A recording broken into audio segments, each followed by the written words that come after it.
this issue with the bottom again, showing. I know. I don't know why that is.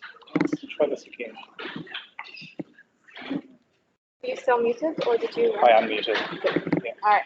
Tēnā koutou, tēnā koutou, tēnā koutou katoa. Welcome to the SOLA seminar series. Today we have a research topic by one of our own, Marcus Robinson. He's a full-time tutor in the School of Landscape Architecture, and he is doing his MLA at the same time in landscape architecture. I'll leave the floor to you, Marcus, and we'll open for questions at the end of the session. There's an online audience, so we'll try to work with both audiences, the live and the online people. Thank you all for coming. It's really nice to see the whole room. All right, Marcus. Thank you, Nada, and kia ora koutou, and welcome to everyone. Thank you. It's such a big audience. So yeah, really stoked to see you all here. So the question is, how might a visionary design of the BHU farm enable Lincoln University to grow into the future? And this was a project that I undertook as part of my Masters in Landscape Architecture. So it's not in my capacity as a senior tutor, it's as a student. Firstly, I'd like to just acknowledge some of the people that helped me through this project. Firstly, Professor Jackie Bowring, thank you very much.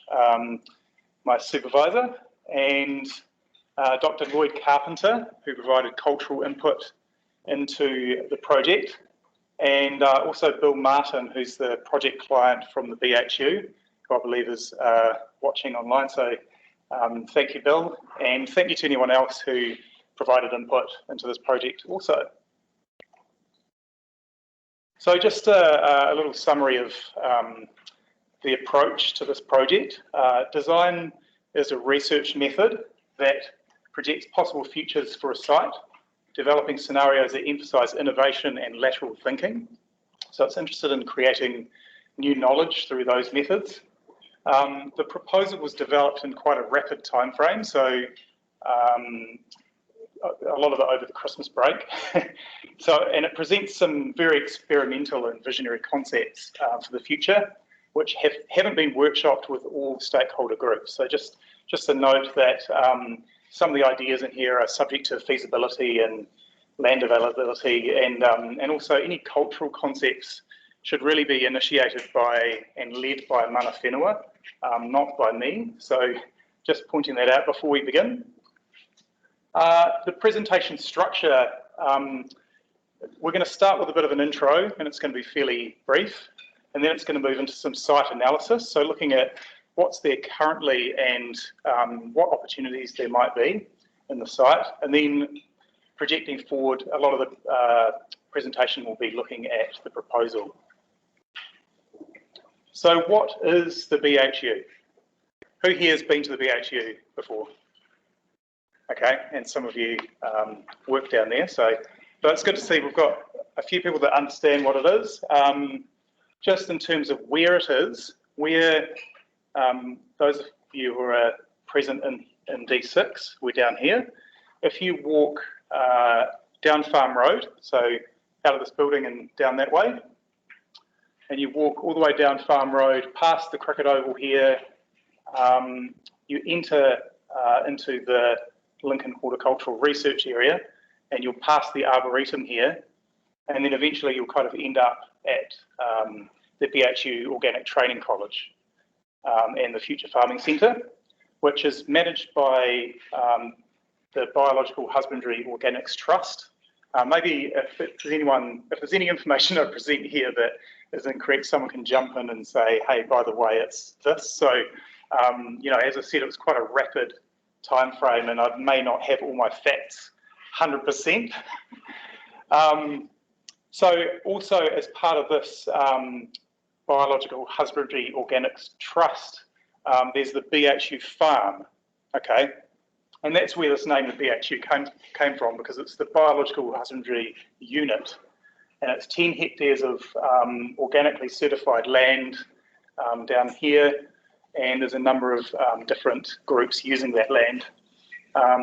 But also this project takes into account a larger site, so it's also looking at a lot of this this area here that's part of the Lincoln University Horticultural Research Area. So the design brief was collaborative between the BHU and also some of the outcomes that I was looking to achieve in this project. So one of them was to raise the profile of the BHU, so to get more people involved and just get the name of it out there a bit more, to build greater connections with Lincoln University and the wider community, to develop the BHU farm as a collection of model systems suitable for small to medium scale production. So thinking about, you know, the scale of a backyard right through to something much larger like a lifestyle block, and how we can really exemplify the systems within the BHU so that people can utilise those and understand how they might work.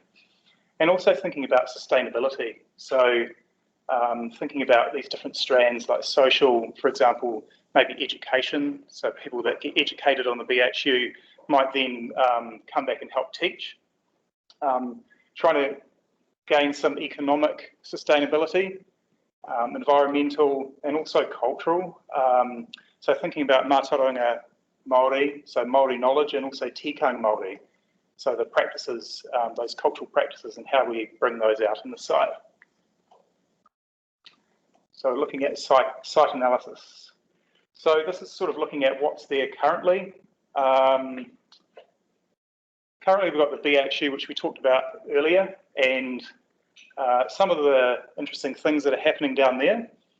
We have the Stepping Stone program, which is basically an area where students can lease a piece of land and try out some of the practices and use the knowledge they've learned to try out some of those things. We've got the BHU Training College down here, obviously. We've got a community garden. We've got Cultivate Christchurch, who's occupying a piece of land out there as well. And we've also got a potato crop down there, which is a new initiative, which is actually helping to feed Lincoln University. And it's something I think the BHU are looking to expand a bit more as well. Then, of course, we've got this Lincoln University Horticultural Research Area, which I have to be honest, I don't know the extent entirely of where that goes, whether they actually occupy some of this land here too, but there's a lot of research being carried out there. Another thing I noticed looking at the different land uses was the collections. So we have the Arboretum, which is a collection of horticultural specimens. We've got nut collections down there, so hazelnuts and walnuts. We have the magnolias and the michelias.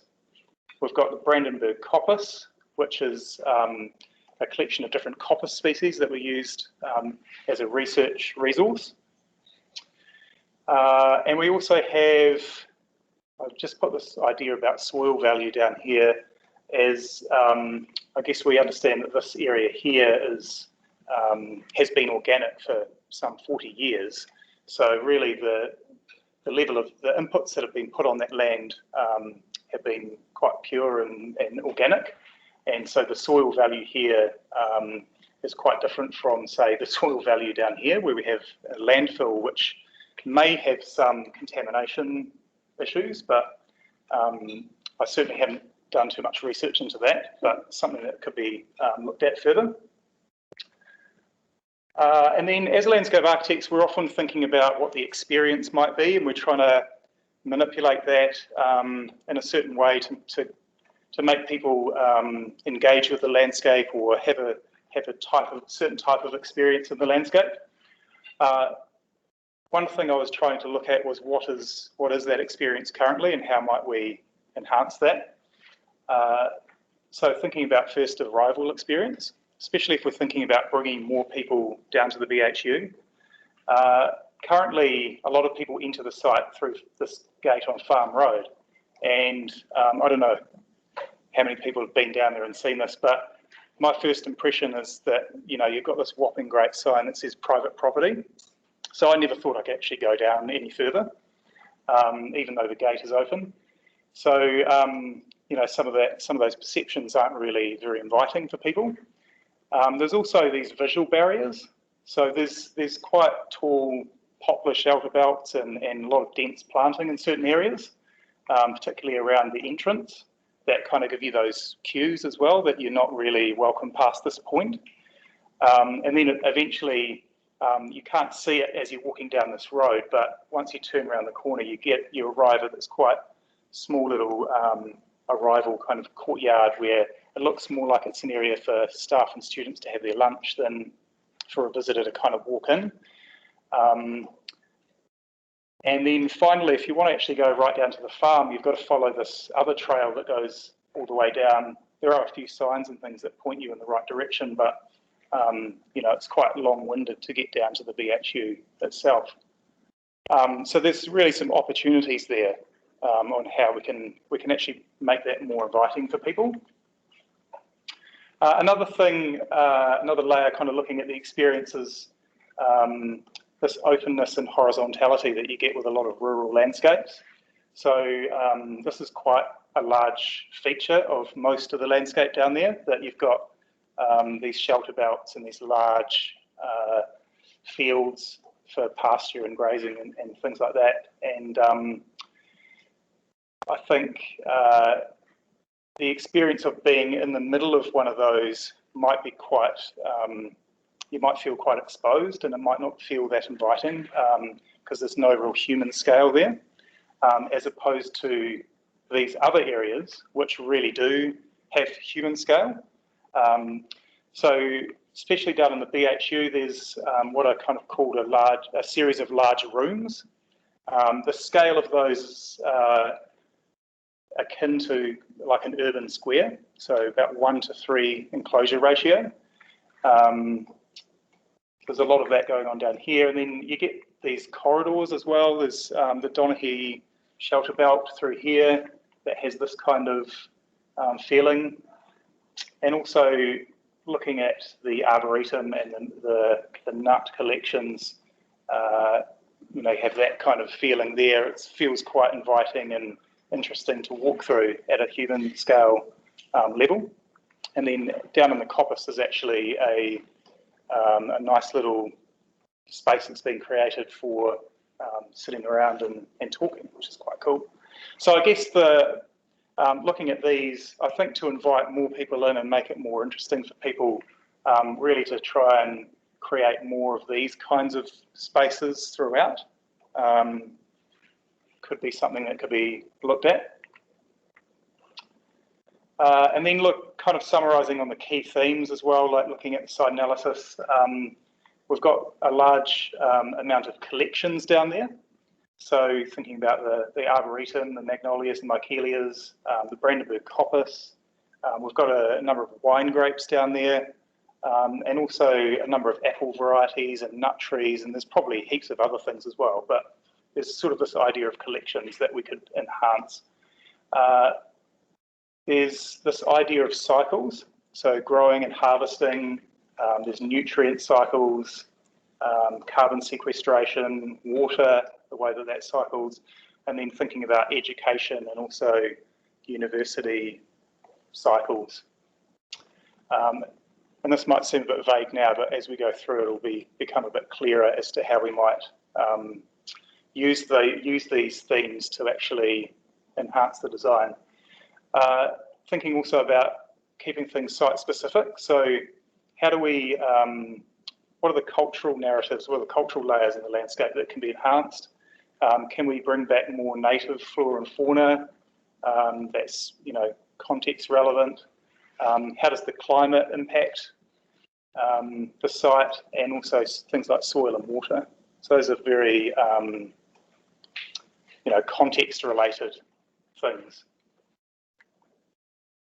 And taking this sort of multifunctional landscape approach, if we're trying to think about how we maximise the value of the land and also try and get more people involved in the site, what are the different activities that might that could take place on the site, and what are their interrelationships?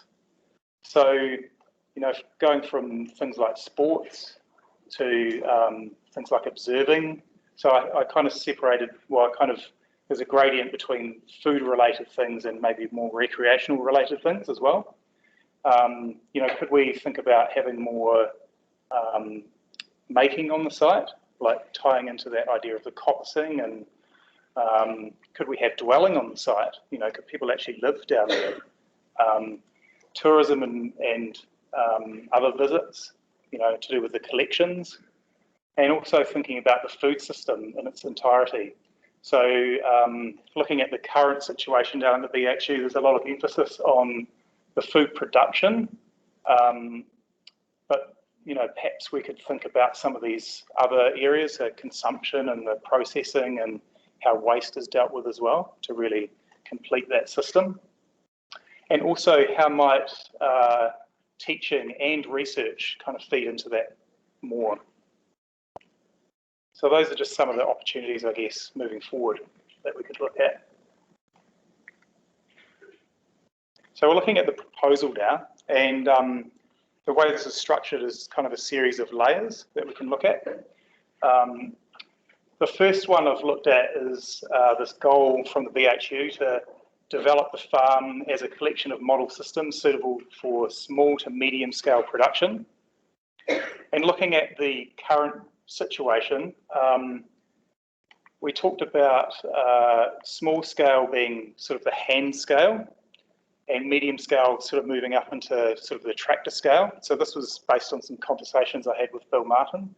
And we also sort of touched on the fact that there is a trend to move towards more of a micro scale, so more of an urban scale, maybe integrating more technologies, but also thinking about how might people incorporate these practices on, say, a backyard, or, and there's some people that are doing it really successfully within New Zealand, like making a full income out of, you know, growing microgreens and things in their backyard. So there's a real opportunity here to actually, you know, do the research and actually exemplify it on the site. So that's sort of a scale that's missing that we might think about introducing. So if we move on, the next thing to do with this model farm systems I thought about was introducing this permaculture concept of having these permaculture zones. Is anyone familiar with this diagram? It's sort of a little bit modified, but the idea is that people are at the centre of these systems, and that the closer you are to the centre, the more highly managed and maintained those landscape elements might be. So, you know, you might have your herb gardens and kitchen gardens quite close to the dwellings. Actually, that's another thing I forgot to mention, that, you know, you might have dwellings associated with this, so that people are actually living and connecting with the landscape as well. And as you move further away from these highly managed systems, you move towards more naturalised systems that are kind of functioning on their own without human input. So this is, you know, you might have coppice trees and things at that level, and then you might have sort of orchards, and then moving into greenhouses and other productive gardens, and then getting into your kitchen gardens and things at this level. So it's really trying to introduce that stewardship or kaitiakitanga into the landscape, so that people are always there and present, and also, you know, able to engage with it. So how this might play out on the landscape is that you might have, for instance, down the existing BHU here, you could introduce tiny houses, for example, and that also almost kind of riffing off that stepping stone idea, where people actually have their own little plot of land that they can manage. So you might have a number of these little tiny houses with a little plot of land around them that people can manage on a short-term lease. Also introducing this micro scale. So the reason that I have positioned it here in the design is because I thought it'd be really interesting to have the most intense active landscape on the entry, so that when you come in, that's the thing you see. You see a lot of activity and a lot of intense activities happening in that location. And you could introduce apartments or terraced houses, something a bit more high density in that location as well to kind of go along with that urban theme.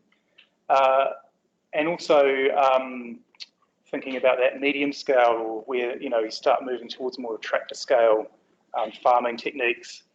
You could actually think about dividing these up into lifestyle blocks that could be on like a 5-year lease, so that someone who's just learned all these new regenerative agricultural practices might be able to lease a piece of land here until they get themselves started to go and purchase some land for themselves.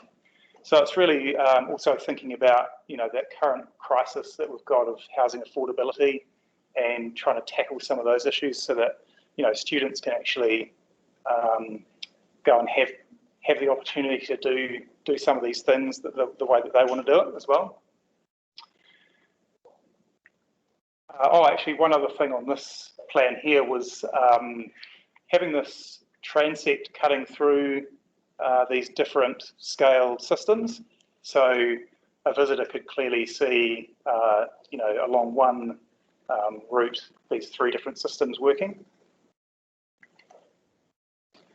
The next layer that I looked at was looking at the food system and having a legible food system within the BHU area. So what do I mean by that? I think we touched on it a little bit earlier before, but thinking about from propagation through to production, through to processing, delivery, consumption and waste, and cycling that back through. So having that full system, but also having it in a legible way so people can actually see where the food's coming from and where it's going, and how it's being managed through that process. So one of the ideas was to have, along that transect, have these propagation greenhouses where you could actually see all the seedlings being produced in one location. Obviously, the farmer's already operating at that production level, so there's not really any need to change too much there. But introducing perhaps some processing warehouses where people could see the fruit or vegetables being processed and packaged. Obviously, we're moving away from packaging if possible, but there are, obviously there will still be a need to package things for certain functions. Cooking classes, restaurant, introduction of a food buggy. So we've already got a similar kind of thing roaming around. You've probably seen the security guards driving around those little buggies, electric buggies. So why not have slightly larger one of those that can carry passengers, can carry food and food waste and bring compost back. So essentially creating this kind of system through here where you can pick people up from the university and bring them back in with stuff on the back of the buggy. So, and then people also get to see, if they do this full loop, they actually get to see this play out in action. So they can kind of come past the propagation greenhouses, see some growing and see the packaging and making, and end up at the restaurant and have a coffee. So moving on to the next layer, thinking about the flora and fauna. So it's really useful to think about flora and fauna that have multiple uses. So things like Te Koka, which had a navigational value to mana whenua, but also was a food resource, and is also attracts native birds, that kind of thing. So there's a number of different things, and you can also coppice a lot of native plants, and they have multiple benefits. And the more benefits these things have, the more value they're adding to the landscape.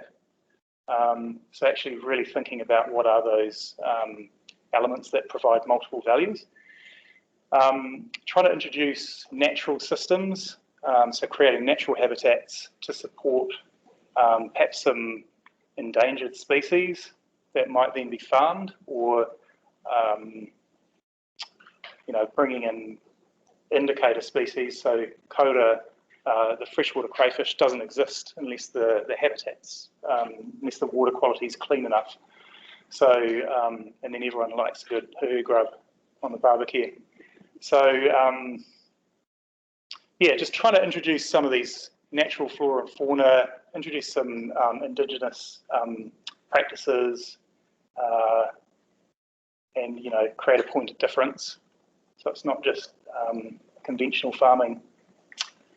Also thinking about high-tech food. So there's a guy in New Zealand exploring this, thinking about spirulina, having a spirulina greenhouse, you know, high-value product on a very small land footprint. But that's just one example. There's heaps of different things that we could be researching and implementing. And also thinking about grazing animals in a slightly different way. There's a really good quote here from, I've forgotten his first name, but Smage, who's just brought out a book.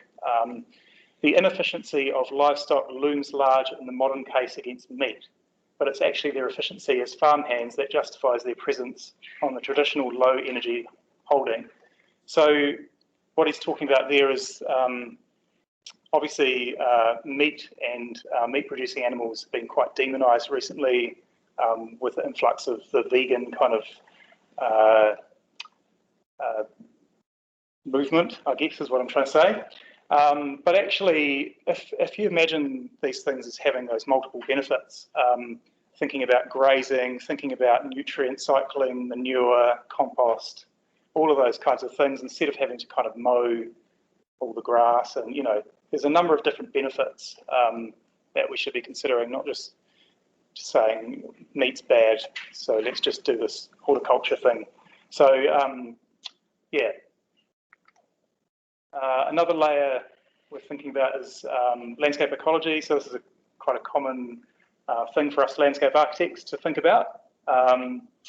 And this diagram here is taken from Merck and Hall's recent research into native planting patches. So looking at what kind of habitat do we need to provide, and particularly some of our large native bird species, they actually require this relatively large, what they call a district core sanctuary, so 6.25 hectares. And I should actually have the size of that on here. No, it's actually relatively big, but you'll see when we get onto my plan how big that is. And what that enables is a large enough area in the core here that's undisturbed that allows those larger New Zealand bird species to breed, but also adding in this matrix of patches and smaller groves here to allow birds to connect to those patches, and providing food resources and that kind of thing. So how this sort of plays out across the Canterbury Plains. Te Ara Kakariki have done some really good work in establishing a number of these native patches. So those are in green here. This is Christchurch, and our site is here in the pink. So you can see that if we do incorporate one of these district core sanctuaries on the site, it would actually have a reasonably good contribution here, both to this mountains to sea thing, which is kind of moving from up into the Alps here out to sea, and also north to south between Christchurch and Te Waihora. It's a useful link. So there is actually the potential of including that on the site here. Some of this could actually be phytoremediation of the landfill, potentially. More research to be done there, obviously, but just there is an opportunity to look into that. But also thinking about, you know, having a rongoa, which is a medicinal Māori, an area where they can collect medicinal plants and they're grown through that area. Also thinking about maybe having a memorial grove, and we'll get to that a little bit further in the presentation. So that's the forest, and that would be 7.5 hectares if it was that big. Also thinking about introducing this kind of legible framework of vegetation. So perhaps having east-west native corridors to contrast with these north-south native shelter belts. Some of these are already existing, so it kind of makes sense to keep some of that there. And also thinking about this idea of, could we create a predator-free campus? So as part of that predator-free 2050, perhaps we could start something in this area and then it could expand further. Thinking about water systems now. So within our context, we have the Southern Alps that way, we have the Canterbury Plains, and a lot of rainfall falls on the Southern Alps, and then it's carried across the plains by our braided river networks, but also by these aquifers under the ground, and that's where a lot of our drinking water comes from.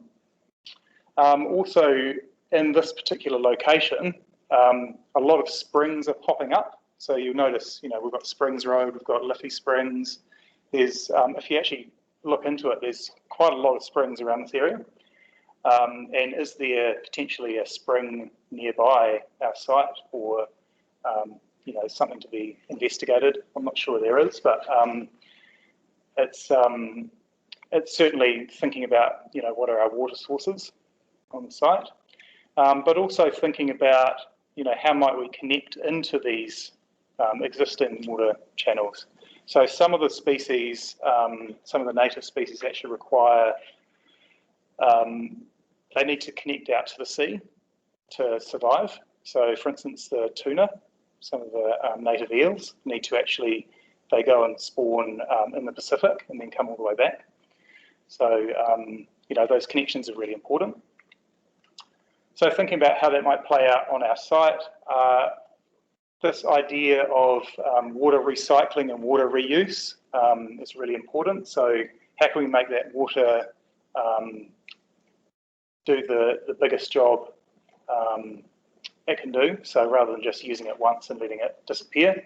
So we might have something like a spring, or maybe there's a water source in this location here, and then we have this water that connects out to the, as we saw on the previous slide, into the connection down to Te Waihoura.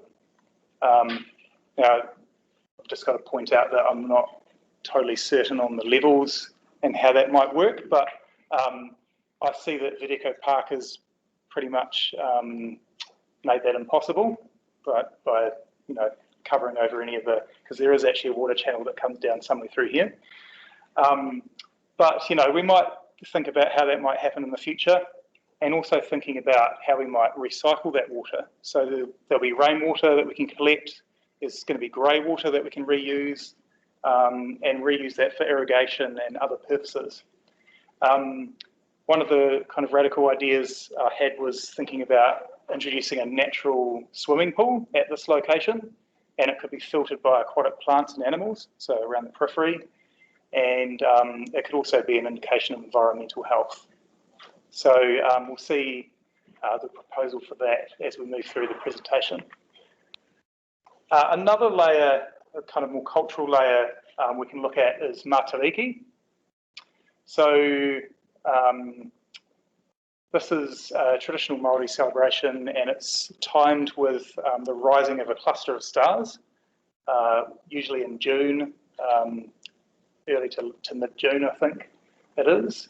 And really they celebrate the cycles of life and death. So it times in with some of this harvest, and also they often would celebrate people that have passed in that year as well. So one of the ideas is to create an observatory that might point towards Matariki, so people could go and observe the stars at that time of year, and also tie in, you could have certain celebrations and things that tie in with the university calendar, and also these harvest and planting periods as well. So a number of different activities could occur on the site. Kite flying is quite a common one for Matariki, because it actually ties back to some cultural festivals that used to happen. and also thinking about maybe hangi and food markets, and that could occur, you know, in this location here potentially, and also that memorial grove that we might respect those who have passed in that location. Another one of those layers that we talked about was legibility. So a quote here from Kevin Lynch: legibility is the degree to which the inhabitants of a settlement are able to communicate to each other via its symbolic physical features. So these are kind of recognisable signs and symbols that we kind of process without even thinking about it. Part of that is relates to wayfinding. So Kevin Lynch came up with these wayfinding elements. Well, he didn't come up with them, but he categorised these into paths, edges, districts, nodes, and landmarks, and using those to try and create a more coherent landscape that people obviously can move through and wayfind and navigate through in an easy way. So some of the stuff relates back to that arrival experience that we talked about earlier, but also trying to understand the practices that might go on in certain pieces of land just through the ways that that's communicated through the landscape.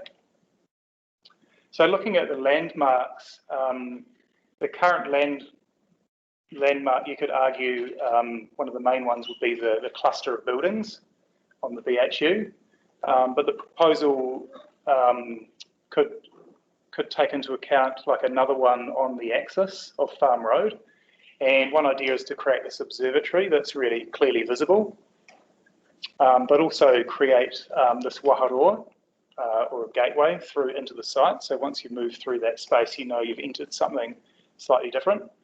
And also thinking about clusters of te koka or cabbage trees throughout the site, so that that could help indicate the districts, which I'm about to get onto now.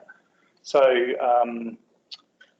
the current districts, these are the ones I've kind of classified on the site. The BHU farm sort of feels like its own entity. So once you've arrived into there, it sort of has its own character. Also, this existing cluster of buildings, sort of including some of that area, and also the Arboretum definitely has its own character as well.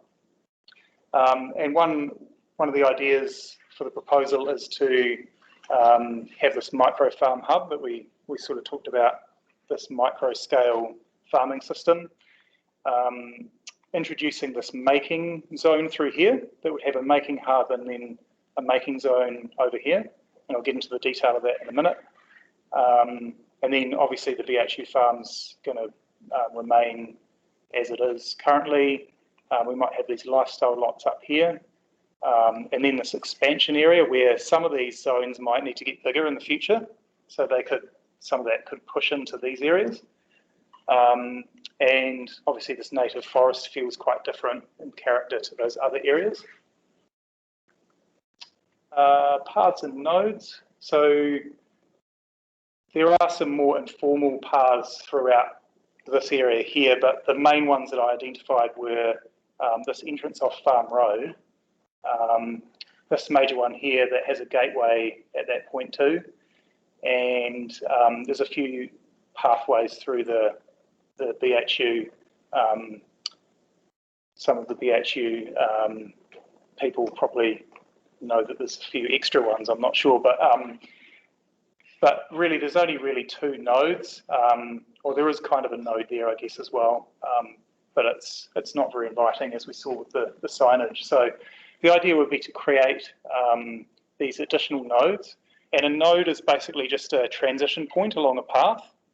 So it's almost like that feeling like you've arrived somewhere different and you're entering somewhere new.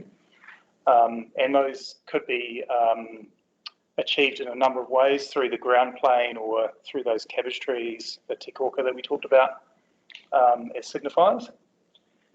Thinking about the path functions, so We talked about the food buggy a bit. So, you know, this idea that there might be a food buggy that starts at Lincoln University and takes you through all those different points along the way and then out.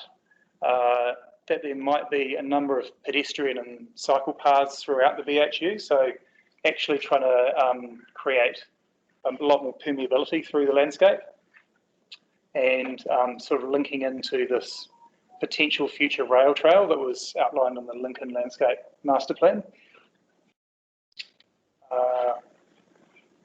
The proposal adds in these car parks here so that really the only vehicles driving through this area would be staff vehicles or any utility vehicles, such as the food buggy or any security and that kind of thing.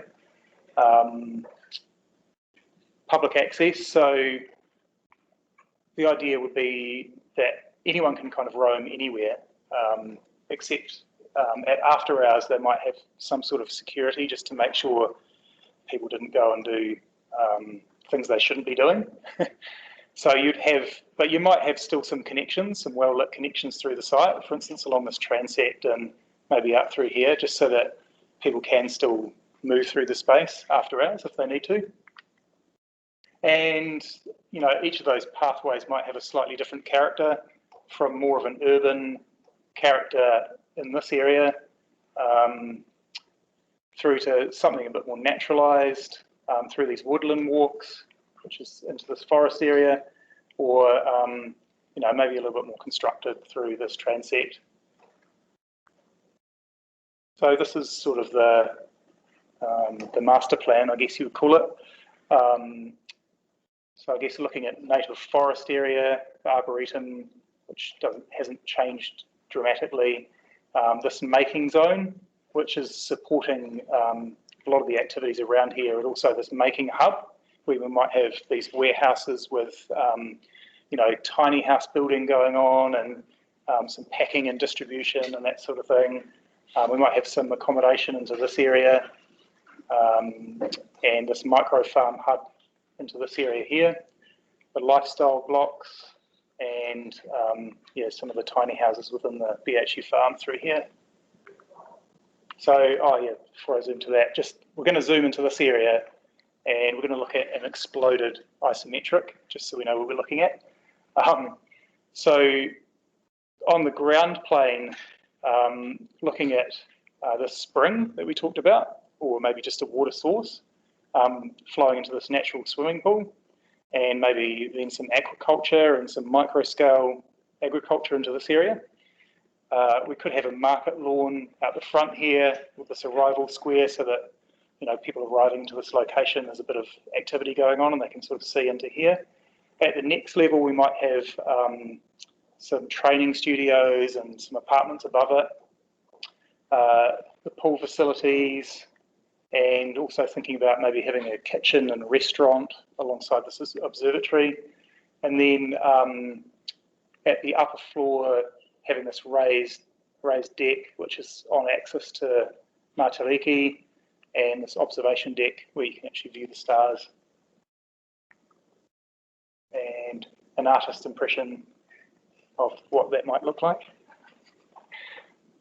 Probably shouldn't call myself an artist. A landscape architect's impression.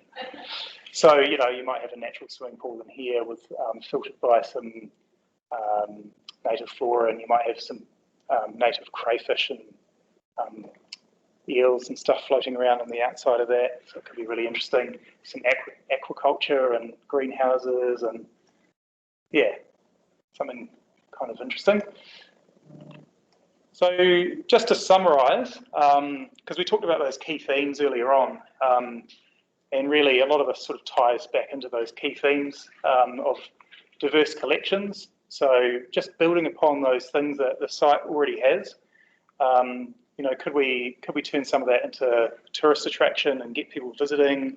Can we actually encourage students to go down there and look at those different collections? So introducing some culturally significant ones, for instance, the rongoa, all those medicinal species that we might be able to go and identify in the landscape, bringing in some tool making species and the pā harakeke, which is a big collection of different flaxes that can be used for different purposes.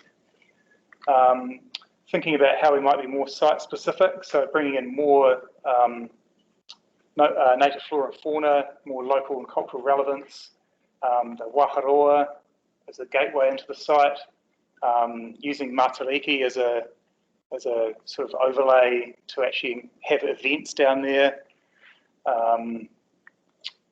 and then also thinking about these cycles, so tying into those growing and harvesting seasons, thinking about those nutrient cycles, creating a legible food system, Matariki again, and tying into the academic year.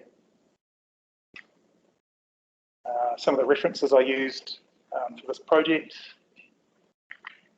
And thank you. And thank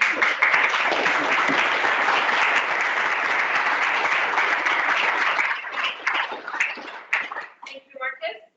We're going to open now for any questions. We're going to try and